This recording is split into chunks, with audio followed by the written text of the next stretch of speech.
today it feels like a disappointment, but I don't read too much into it. I still think it's a team that's competing on every front. They're right there. Napoli has to also go on and win those games for that great scenario to happen.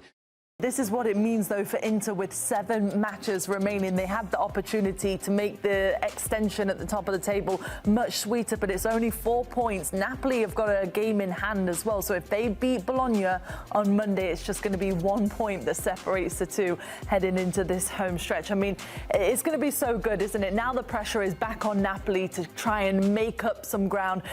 But how will Inzaghi reflect on today? Because he wasn't even on the sideline. He was in the stands, which maybe you could say had some sort of impact, but the big thing is they've got Bayern Munich in the Champions League. Do you think that that was a distraction today for Inter? You wonder, being on a road against a team that's battling near the bottom of the table, you're up 2-0, do you take your foot off the gas pedal a little bit? We got to give credit to Parma, right? Because the second half they were really, really good. And Kivu, who's now 5th game now, only 1 loss with 4 draws, has got this team going in the right direction. But to answer your question, Poppy, yeah, I think they'll kick themselves a little bit. And we're going to do a little breakdown later on about the remaining schedule from Inter and Napoli, and we did those prior to this match, so we'll see how that changes down the road.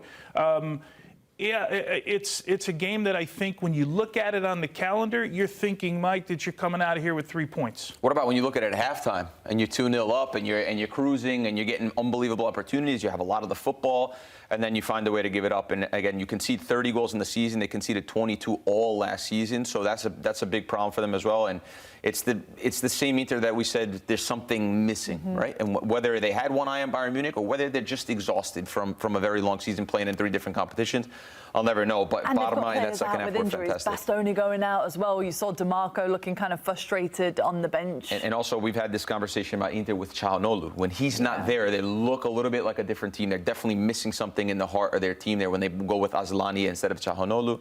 And that, for sure, affected the performance. But it's an Inter side that's just lumbering through these results, and they really got this one wrong. If they don't win the Scudetto at the end of the season, they'll look at this second half and say this was probably the big reason why. Wow, really? Do you think that that was that defining today in terms of the games? You mentioned Bastoni, right? We're not quite sure if he was really injured or was it precautionary, right? You're up 2-0, exactly. You're thinking, okay, a little midweek action.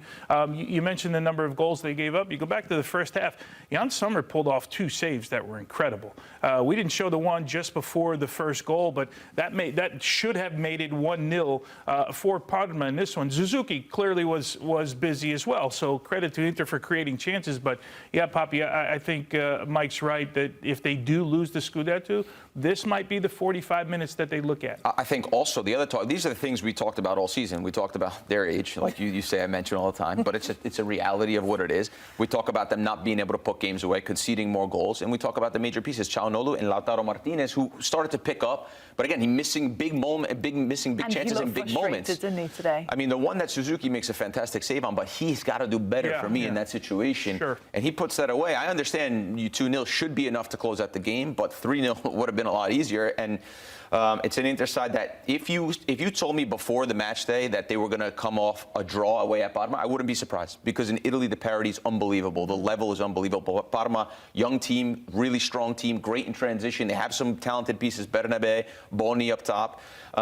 But if you told me that Inter would be leading 2-0 at halftime and then they walked out of there with a draw, then I'd be disappointed, because for me that can't happen. For one of the teams that, we have Marco here saying that they have a good chance to win the Champions League.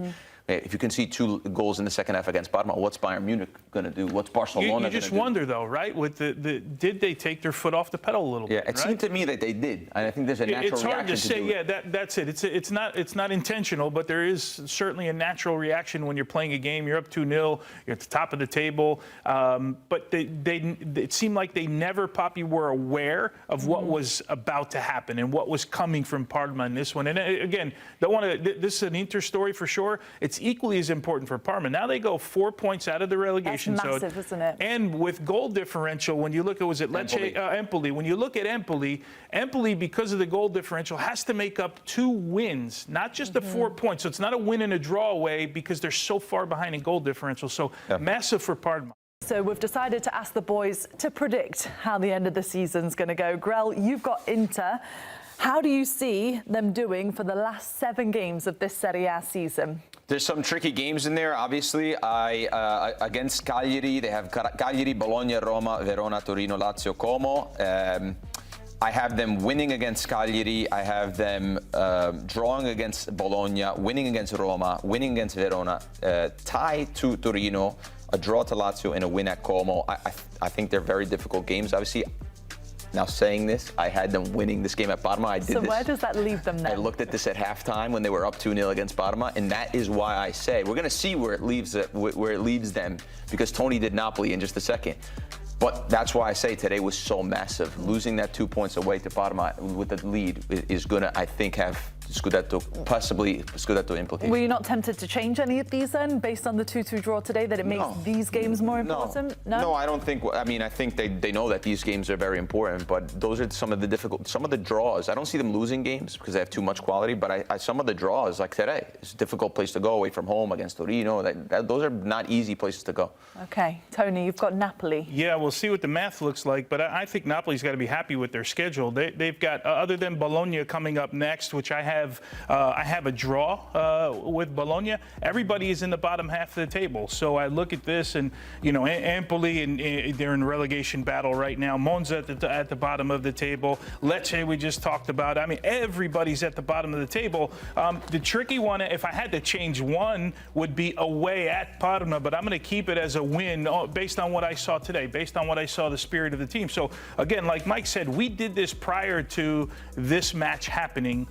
So we'll see what the math looks like, and I think it was Inter winning. If I did some quick math, before this Parma, yes. So this may have changed things. Well, here comes the final scores with the 2-2 draw today. And if the boys' predictions are correct, then Inter will have 83 points, meaning Napoli will win the Scudetto with 84. And guess who will be happier than anybody about this? Marco Messina, who joins us just in time from the Tardini.